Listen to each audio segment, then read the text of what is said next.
Dhammapada verse 6 Kosambi. The story of Kosambi Bhikkhus. While residing at the Jetavana monastery in Savatthi, the Buddha uttered verse 6 of this book with reference to the Bhikkhus of Kosambi. The Bhikkhus of Kosambi had formed into two groups. One group followed the master of Vinaya, and the other followed the teacher of the Dhamma, and they were often quarreling among themselves. Even the Buddha could not stop them from quarreling, so he left them and spent the Vasa, residence period of the rains, all alone in Rakita Grove near Palilayaka forest. There, the elephant Palilaya waited upon the Buddha. The lay disciples of Kosambi, on learning the reason for the departure of the Buddha, refused to make offerings to the remaining bhikkhus. This made them realize their mistake, and reconciliation took place among themselves.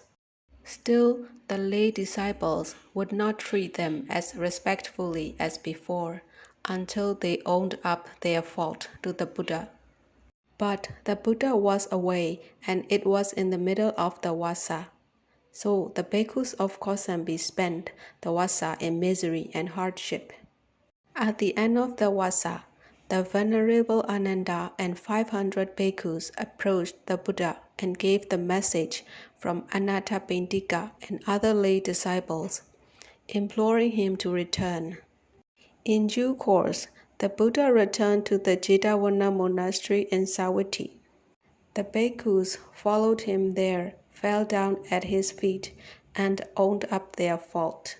The Buddha rebuked them for disobeying him.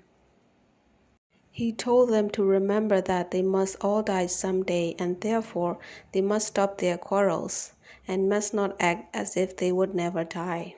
Then the Buddha spoke in verse as follows. Verse 6. People other than the wise do not realize we in this world must all die, and not realizing it, continue their quarrels. The wise realize it, and thereby their quarrels cease. At the end of the discourse, all the assembled bhikkhus were established in Sotapaddi fruition.